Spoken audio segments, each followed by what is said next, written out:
오늘 우리가 함께 나눌 하나님 말씀은 다니엘서 1장 8절부터 16절까지 말씀입니다. 다니엘서 1장 8절부터 16절까지 말씀 제가 여러분들에게 봉독해 드리도록 하겠습니다. 다니엘은 뜻을 정하여 왕의 음식과 그가 마시는 포도주로 자기를 더럽히지 아니하리라 하고 자기를 더럽히지 아니하도록 환관장에게 구하니 하나님이 다니엘로 하여금 환관장에게 은혜와 긍휼을 얻게 하신지라. 환관장이 다니엘에게 이르되 내가 내 주 왕을 두려워하노라. 그가 너희 먹을 것과 너희 마실 것을 지정하셨거늘 너희의 얼굴이 초췌하여 같은 또래의 소녀들만 못한 것을 그가 보게 할 것이 무엇이냐. 그렇게 되면 너희 때문에 내 머리가 왕 앞에서 위태롭게 되리라 하니라. 환관장이 다니엘과 하나냐와 미사엘과 아사랴를 감독하게 한 자에게 다니엘이 말하되 청하오니 당신의 종들을 열흘 동안 시험하여 채식을 주어 먹게 하고 물을 주어 마시게 한 후에 당신 앞에서 우리의 얼굴과 왕의 음식을 먹는 소년들의 얼굴을 비교하여 보아서 당신이 보는 대로 종들에게 행하소서 하매 그가 그들의 말을 따라 열흘 동안 시험하더니 열흘 후에 그들의 얼굴이 더욱 아름답고 살이 더욱 윤택하여 왕의 음식을 먹는 다른 소년들보다 더 좋아 보인지라. 그리하여 감독하는 자가 그들에게 지정된 음식과 마실 포도주를 제하고 채식을 주니라. 아멘. 우리가 계속해서 다니엘의 말씀을 함께 나누고 있는데 우리가 살아가고 있는 이 시대는 다니엘이 포로로 끌려가서 살던 그 바벨론의 시대와 매우 흡사하다고 말씀을 드렸어요. 다니엘은 바벨론에 끌려갔어요. 우리도 이 세상 가운데 내던져져 살아가고 있는 거예요. 우리는 이 세상 가운데, 이 사회 가운데 우리의 뜻보다는 세상이 우리를 움직이는 대로 그런 것들에 끌려 살아갈 때가 굉장히 많아요. 바벨론은 그들의 이름을 빼앗는 정책을 펼쳤죠. 다니엘에게는 벨드사살. 그들의 이름을 왜 빼앗았습니까? 하나님의 백성이라는 정체성을 빼앗기 위해서인 거예요. 오늘날 이 시대가 우리들에게 그리스도인으로 살아가는 것이 굉장히 힘들게 합니다. 물론 종교의 자유는 우리들에게 주어져 있어요. 원하면 언제든지 하나님의 말씀을 우리가 볼 수도 있고 들을 수도 있어요. 인터넷만 켜면 유명한 목사님들의 설교가 정말 요즘 같은 시대에는 홍수처럼 쏟아져 나오고 있지만 그럼에도 불구하고 모두가 너나 할 것 없이 말하는 것은 신앙생활하기 참 힘들다. 믿음 생활하기 참 어렵다. 이런 것들이 왜 그러냐면 세상으로부터 알게 모르게 우리의 믿음의 정체성, 신앙의 정체성을 향한 공격이 들어오고 있기 때문인 거예요. 따라서 우리가 이 세상 가운데 그리스도인으로 살아간다는 것은 뭐냐면 두 가지와 싸우는 거예요. 첫 번째는 왕의 진미와 포도주로 상징되는 이 세상의 달콤한 유혹들. 우리 눈에 보암직도 하고 먹음직도 하고 지혜롭게 할 만큼 탐스러운 그런 것들이 우리를 자꾸만 유혹하는 거예요. 예배의 자리를 지키기보다는 다른 자리로, 하나님께 나아가는 것보다는 다른 자리로, 하나님을 의지하는 것보다는 다른 것을 의지하도록 자꾸만 우리를 유혹하는 거예요. 유혹해서 안 되면 우리를 끊임없이 낙심시키고 좌절시키는 현실의 문제들을 자꾸 우리 앞에 야기시켜 오는 거예요. 삶이 힘들고 어려워요. 기도했는데 안 돼요. 신앙생활 하는데 안 돼요. 이러한 것들, 이런 현실적인 문제들로 우리를 자꾸만 공격하는 거예요. 그러다 보니까 이런 것에서 우리의 믿음을 지켜내지 못하고 우리의 삶 가운데 믿음으로 우리의 삶이 채워지지 못하니까 그리스도인으로 살아간다는 것이 너무나 힘들고 어려울 수밖에 없는 거죠. 하지만 여러분들 생각해 보세요. 예수님 이후로 초대교회가 시작된 때부터 교회는 단 한순간도 평안했던 적이 없어요. 문제가 없었던 적이 없어요. 정말 하나님의 폭발적인 성령의 역사가 일어났던 초대교회에는 문제가 없었을까요? 초대교회는 어려움이 없었을까요? 그들은 언제 죽을 줄 모르는 그 생명의 위협 가운데 신앙생활을 했어요. 그래서 지하교회나 이런 데 가보면 정말 개미굴이라고 표현해야 맞을 정도로 저 같은 사람은 들어가지도 못한다니까요. 그렇게 힘들게 어렵게 신앙생활을 했어요. 바울이 세운 뭐 소아시아의 그런 7교회나 그런 유럽 지역의 교회들이나 이런 데는 안 그랬을까요? 저마다의 문제와 저마다의 어려움 속에 그들도 그 시대 가운데 그리스도인으로 살아가면서 왕의 진미와 포도주로 상징되는 달콤한 유혹이 있었을 것이고, 우리를 끊임없이 낙심시키고 좌절시키는 그런 현실적인 문제, 현실적인 어려움들이 있었을 거예요. 하지만 그들은 그런 자리임에도 불구하고, 그런 현실임에도 불구하고 그들 가운데 그들의 믿음과 신앙을 증명한 것이고 보인 것이고, 그 믿음과 신앙이 오늘날 저와 여러분들에게까지 이어져 오고 있는 거예요.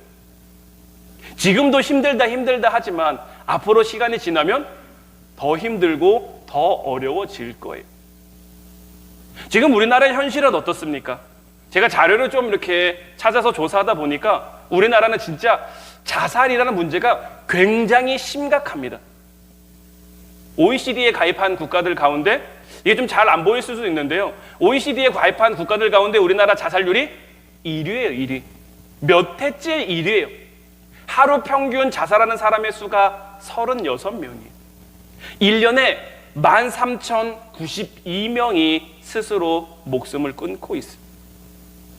이 굉장히 더 안타까운 것은 뭐냐면, 우리나라 전체 사망률 가운데 가장 높은 비율을 차지하고 있는 것은 암이에요. 암. 여러 가지 암이 그래도 지금까지는 사망률이 제일 높은데 10대부터 30대까지만 놓고 봤을 때는 자살이 제일 많아요. 반대로 출산율은 어떠냐면 우리나라가 OECD 가입한 국가들 가운데 꼴찌예요. 지금 한 명이 채 안 돼요. 1년의 비율로 따졌을 때 이게 세계적으로 처음 있는 일이래요. 다른 어떤 나라도 이런 경우를 겪어본 적이 없는데 지금 우리나라가 유일하게 가고 있대요. 많이 죽고 안 태어나요. 단편적으로 이것들이 우리들에게 보여주는 게 뭘까요? 스스로 목숨 끊는 거, 왜 스스로 목숨을 끊겠습니까? 물론 저마다의 힘듦과 아픔이 있으니까 그것을 견디지 못하고, 그것을 참지 못하고, 그것을 극복하지 못하고, 그러니까 살기 힘들다는 거예요. 그럼 자녀들은 왜 안 태어날까요? 자녀들은 왜 안 태어날까요? 이것도 마찬가지죠. 자녀를 낳고서 키우기가 너무 힘드니까, 너무 어려우니까. 요즘 심심치 않게 들려온 얘기가 자녀 한 명이 태어나서 좀 성장할 때까지 드는 돈이 보통 억을 넘어간대요. 그래서 저도 참 걱정이에요. 전 3명인데 그럼 3억은 있어야 되는데 없거든요. 요즘 우리나라의 현실이 이래요. 살기 어렵고 키우기 어렵고, 그러다 보니까 현실에서 오는 문제들이 우리에게 얼마나 압박입니까? 이런 문제만 있습니까? 작년부터 올해 이르기까지 코로나라는 문제가 지금 우리들에게 계속 있죠. 이건 그냥 단편적으로 코로나로 인해서 소득이 들어준 빈곤 가정이 약 82%, 코로나19로 인해서 의료 서비스나 이런 거에 어려움을 겪은 가정이 89%, 가정 내 폭력을 경험했다고 응답한 아동 부모 및 양육자가 있는 가정이 32%. 요즘 이상하게 가정폭력, 아동학대에 대한 기사들이 굉장히 많이 올라와요. 이게 그만큼 살기가 퍽퍽하다라는 거예요. 부모들이 아이를 왜 학대할까요? 남편이 아내를 왜 학대할까요? 다른 데 있는 게 아니에요. 밖에서 받는 스트레스를 풀 데 없고 자기보다 약한 자기 부인이나 자녀들에게 푸는 거예요. 세상이 주는 그 분노를 어디 다른 데 할 데가 없으니까. 더더군다나 요즘처럼 밖에 돌아다닐 수가 없잖아요. 그러니까 더 가정 내에 붙어있는 시간들이 많으면서 이런 일들이 나타나고 있는 거죠. 비단 이런 것들만 그렇습니까? 각 가정들마다 가지고 있는 여러 가지 문제와 어려움들이 있죠. 어려움 없는 가정이 어디 있습니까? 문제가 없는 가정이 어디 있습니까? 우리나라의 현실, 우리나라의 실정이 지금 이런 거예요. 어떻게 보면 참 소망이 없어 보이는 그러한 시대와 나라에서 우리는 지금 살아가고 있는 거예요. 근데 이런 시대, 그래서 계속 말씀드리는 거죠. 다니엘이 포로로 잡혀간 바벨론과 비슷한. 왜냐하면 지금 우리나라 현실적인 그런 겉모습으로 봤을 때는 잘 사는 나라라 그래요. 우리나라 후진국이라 안 하고 선진국이라고 얘기합니다. GDP라 그러나요? 그런 지수도 굉장히 높아요. 그런데 우리가 삶에 느껴지는 것 굉장히 힘들죠. 다니엘 바벨론의 포로로 잡혀갔어요. 포로로 잡혀온 사람들 뭘 먹습니까? 왕의 음식, 왕의 포도주. 겉으로 보기엔 그럴싸해 보여요. 대단해 보여요. 하지만 그들 안에는 그들 나름대로의 힘듦과 어려움이 있을 수밖에 없는 거예요. 오늘 우리가 함께 나눈 이 말씀도 그와 관련된 말씀인 거예요. 이러한 시대와 세상을 우리가 살아가면서 우리가 다니엘에게 무엇을 배워야 하느냐? 오늘 두 가지를 함께 여러분들과 나누기를 원하는데, 이 두 가지가 우리의 삶에 약간 좀 선언문처럼 선언되고 선포될 수 있었으면 좋겠어요.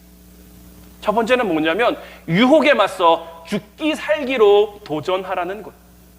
오늘 본문 10절 말씀을 다시 보면, 환관장이 다니엘에게 이르되 내가 내 주 왕을 두려워하노라. 그가 너희 먹을 것과 너희 마실 것을 지정하셨거늘 너희의 얼굴이 초췌하여 같은 또래의 소년들만 못한 것을 그가 보게 할 것이 무엇이냐. 그렇게 되면 너희 때문에 내 머리가 왕 앞에서 위태롭게 되리라 하니라. 하나님의 은혜로 그래도 굉장히 좋은 환관장을 다니엘과 친구들에게 붙여줬어요. 그리고 다니엘이 이 환관장에게 무엇을 말했습니까? 나는 이제 왕의 음식과 왕의 포도주로 나를 더럽히지 않겠습니다. 그러니까 환관장의 반응이 심각할 수밖에 없는 거죠. 사실 좋은 환관장이 아니었으면 당장 다니엘을 데려다가 뭐 벌을 준다든지 뭔가 한다든지 그래도 전혀 이상하지 않은 상황이에요. 그런데 근심하면서 다니엘에게 말하는 거예요. 너희 때문에 내 머리가 왕 앞에서 위태롭게 되리라. 내가 너희들을 잘 관리하지 못하면 너희들 때문에 내 목숨이 위태로울 수도 있다. 실제로 그런 일이 생겨갖고 이 환관장의 목숨이 위태로워지면 다니엘과 친구들은 어떨까요? 바벨론 입장에서는 지금 이들에게 포로의 신분이지만 은혜를 베풀고 있다라고 얘기할 수 있는 거잖아요. 좋은 음식 주고 좋은 곳에서 지내게 하고 좋은 학문 가리키고 유능한 인재로, 우수한 인재로 키워주겠다는데 감히 그런 은혜도 모르고 너희들이 내 호의를 거절해? 이렇게 받아들일 수도 있는 거잖아요. 환관장의 목숨이 위태로우면 다니엘과 친구들은 더 말할 것도 없는 거예요. 아예 목숨을 내놔야 할지도 모르는 거예요. 그럼에도 불구하고 다니엘은 도전하고 있는 거예요. 다니엘의 도전은 이번 한 번뿐이 아니죠. 우리가 앞으로 말씀을 보게 되겠습니다마는 다니엘서 6장 10절 말씀을 보면 다니엘이 이 조서에 왕의 도장이 찍힌 것을 알고도 자기 집에 돌아가서는 윗방에 올라가 예루살렘으로 향한 창문을 열고 전에 하던 대로 하루 3번씩 무릎을 꿇고 기도하며 그의 하나님께 감사하였더라. 왕의 신상이 세워졌어요. 왕의 신상에 절하지 않는 사람들은 다 사자굴에 넣겠다고 왕이 그 조서에 도장을 찍었어요. 다니엘은 그것을 알고 있었어요. 그리고 이것이 나를 잡기 위한 거구나라는 것도 알았어요. 그렇다고 그의 삶이 달라집니까? 그의 모습이 달라집니까? 예루살렘을 향해 창문을 열어요.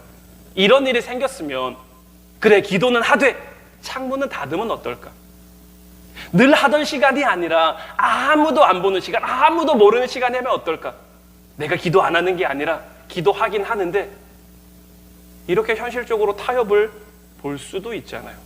근데 다니엘은 그러지 않아요. 자기가 정한 대로, 자기가 하던 대로 그의 하나님 앞에 기도하며 오히려 이런 상황 가운데 다니엘은 지금 무엇을 하고 있습니까? 감사를 하고 있다라는 것. 근데 이런 모습들은 다니엘에게만 나타나는 모습이 아니에요. 다니엘서 3장 17절 말씀을 보면 왕이여 우리가 섬기는 하나님이 계시다면 우리를 맹렬히 타는 풀무불 가운데에서 능히 건져내시겠고 왕의 손에서도 건져내시리라. 다니엘의 세 친구인 사드락과 메삭과 아벳느고 역시 마찬가지예요. 맹렬히 타는 풀무불에 던져지게 됐어요. 그럼에도 하나님이 계시다면 우리를 건져내실 겁니다. 정말 대단한 믿음 아닙니까? 그런데 더 대단한 것은 이 고백이 이어서 나오는 고백이에요. 18절 말씀도 보면 그렇게 아니하실지라도, 그렇게 하지 아니하실지라도 왕이여 우리가 왕의 신들을 섬기지도 아니하고 왕이 세우신 금심상에 절하지도 아니할 줄을 아옵소서. 오늘날 우리들의 문제점이 바로 여기서 발견되는 거예요. 우리가 말씀을 나누기 전에도 그리 아니하실지도라는 찬양을 함께 나눴잖아요. 그게 잘 부르는 찬양이잖아요. 여러분들은 그 찬양을 부르실 때마다 뭘 느끼십니까? 정말 여러분들의 삶 가운데 하나님이 그리 아니하셔도 감사할 수 있으십니까? 그리 아니하실지라도 찬양하실 수 있으십니까? 우리가 찬양으로는 잘 고백해요. 그리고 우리의 삶이 괜찮을 때는 그럴 수도 있을 것 같다고 얘기해요. 근데 정말 우리의 삶 가운데 어려움이 생기고 문제가 생겼어요. 그런데 하나님이 그렇게 하지 아니하세요. 그러면 우리의 믿음이, 우리의 신앙이 자꾸만 흔들린다라는 거예요. 우리는 자꾸 도전하면 하나님이 도와주실 거야. 도전하면 하나님이 해결해 주실 거야. 무조건 그렇게 되게 하실 거야. 자기도 모르게 스스로에게 자꾸 주입하는 거예요. 하나님의 뜻이 어디에 있는지 우리는 알지 못하는데 자꾸 하나님의 뜻을 따르겠습니다 고백은 하면서도 은연중에 내 생각을 하나님 앞에 자꾸 강요하는 거예요. 내가 도전하니까 하나님 들어주셔야 됩니다. 내가 도전하니까 하나님 해결해 주셔야 됩니다. 내가 도전하니까 반드시 이 어려움에서 벗어나게 하셔야 합니다. 그런데 오늘 말씀에 나온 이 다니엘의 세 친구는 어떻습니까? 그렇게 하지 아니하실지라도. 다니엘도 마찬가지죠. 그런 어려운 상황 속에서도 오히려 하나님 앞에 감사하고 있는 모습인 거죠. 우리의 삶 가운데 그리 아니하실지라도 이것을 자꾸 빼버리려고 하니까 우리의 삶 가운데 도전할 게 없는 거예요. 우리는 다윗과 골리앗 이야기를 잘 압니다. 다윗이 물맷돌 5개를 들고 골리앗에게 나가서 그 물맷돌을 던졌고 골리앗의 정수리에게 박혀서 골리앗을 이겼어요. 근데 우리는 이 자꾸 사건의 초점을 다윗이 골리앗을 이겼다에만 맞추는데 우리는 이 이야기의 초점을 거기에만 맞춰서는 안 되는 거예요. 다윗이 왜 골리앗 앞에 나갔습니까? 골리앗이 하나님을 모욕하니까, 골리앗이 하나님의 백성을 모욕하니까. 다윗은 그것을 참지 못하고 나간 거지. 내가 나가면 하나님이 반드시 나를 이기게 해주실 거야. 내 물맷돌이 반드시 골리앗의 정수리에 박히게 해주실 거야. 이걸 생각하고 나간 게 아니거든요. 다윗의 믿음 위에 하나님의 역사하심이 나타난 거지. 뭐 어떻게 생각하면 똑같은 얘기일 수도 있어요. 하지만 그 순서가 중요하다라는 거예요. 우리는 자꾸 먼저 결론을 생각해놔요. 내가 도전하면, 내가 기도하면, 내가 부르짖으면 하나님의 해결은 나중 문제인데 자꾸 해결을 먼저 갖다 놔요. 해결해 주실 거니까 내가 기도해야지. 응답해 주실 거니까 내가 기도해야지. 역사하실 거니까 내가 기도해야지. 우리의 기도가, 우리의 도전이 이래서는 안 된다라는 거죠. 우리가 기도하고 우리가 도전할 때 하나님이 어떻게 역사하실지 몰라요. 하지만 하나님의 선하심과 하나님의 신실하심이 우리를 통해 반드시 나타날 거예요. 그것이 우리가 원하는 모습일 수도 있고 그리 아니하실지라도처럼 우리가 원하는 모습이 아닐 수도 있는 거예요. 하지만 그 모든 상황들을 통해 우리는 하나님 앞에 고백할 수 있어야 하는 거예요. 지금 우리가 살아가고 있는 우리의 삶의 현실은 어떻습니까? 골리앗에게 맞섰다가는 골리앗을 이기는 게 아니라 골리앗에게 밟혀 죽을 것 같은 그런 현실일지도 몰라요.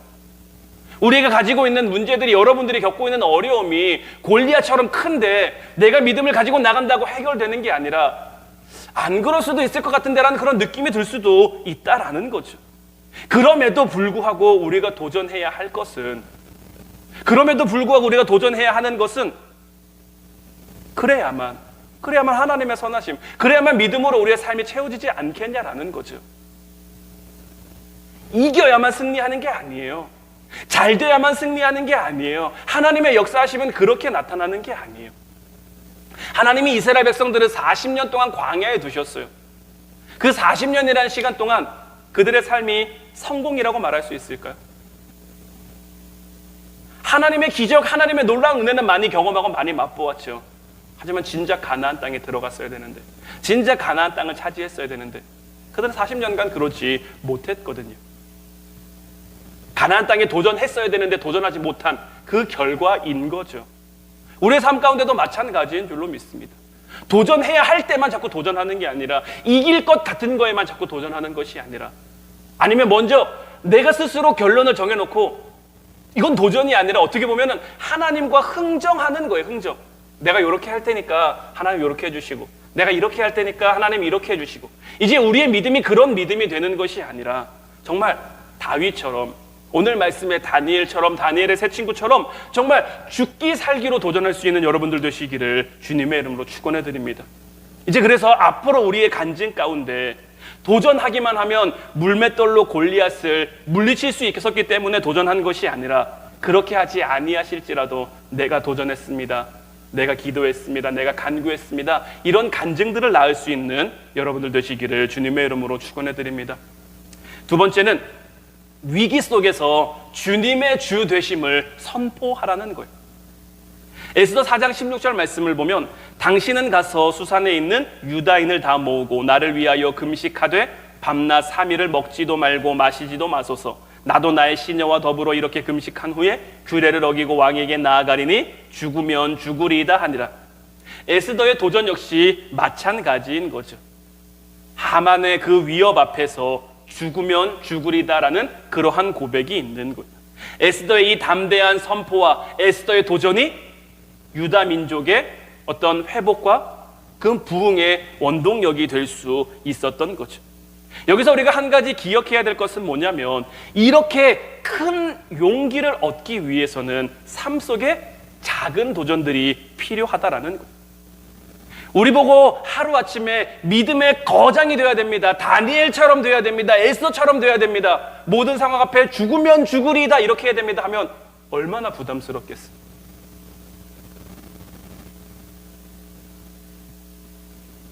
이런 거는 그냥 하루아침에 이루어지는 게 아니에요. 한 번에 계단을 올라갔는데 10계단씩 올라가십시오 하면 한 번에 10계단을 올라갈 수 있는 사람이 누가 있겠습니까? 한 계단씩 한 계단씩 차근차근 올라가는 거예요. 우리의 우리 삶 가운데서의 작은 도전, 작은 도전, 작은 도전, 이런 것들을 통해 하나님 역사하시는구나, 하나님의 은혜가 있구나, 하나님의 섭리하심이 이런 거구나, 자꾸 성취감으로 느끼는 거예요.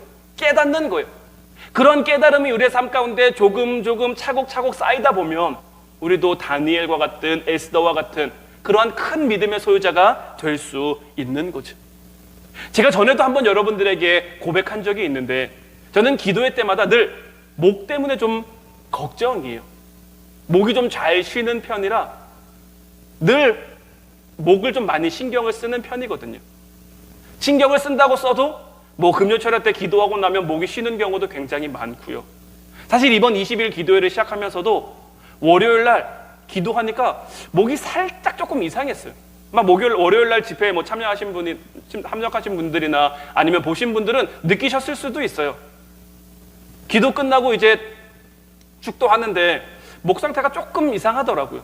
내심 또 좀 걱정이 됐죠. 근데 오늘 이제 4일차를 맞이했는데 되게 괜찮아요. 되게 괜찮아요. 그래서 전 늘 감사하는 거예요. 하나님께서 이 20일 기도회를 통해서 저를 쓰고자 하시니까 하나님 저를 이끌어 가시는 거예요. 근데 또 혹 제 목이 쉬더라도 그로 인한 하나님의 은혜가 있지 않을까 하는 생각이 저에게 있는 거예요.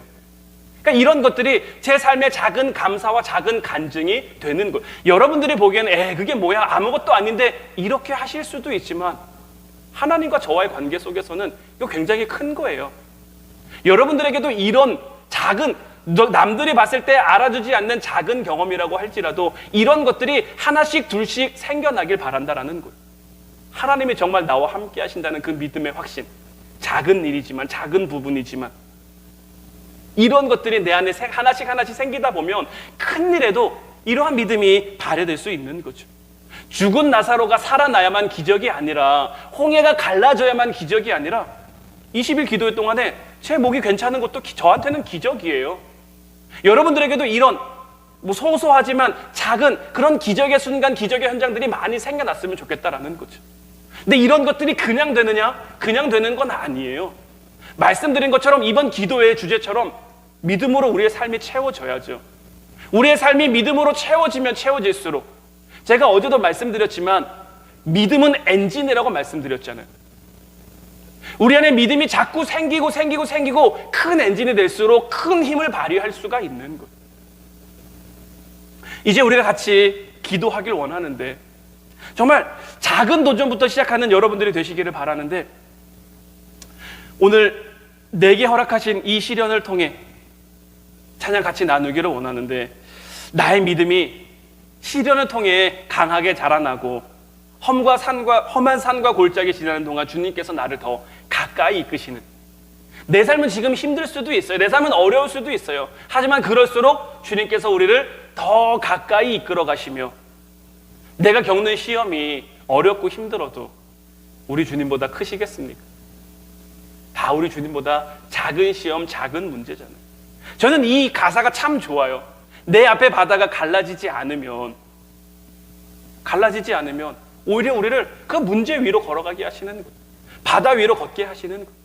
이제 그 주님의 능력을 믿고 나아가는 저와 여러분들 되자는 거예요. 정말 그 작은 믿음을 통해서 역사하실 주님을 기대하면서, 우리의 이 믿음을 통해 역사하실 주님을 기대하면서 하루하루 살아가자는 거예요. 이번 기도회가 그 시작이 됐으면 좋겠어요.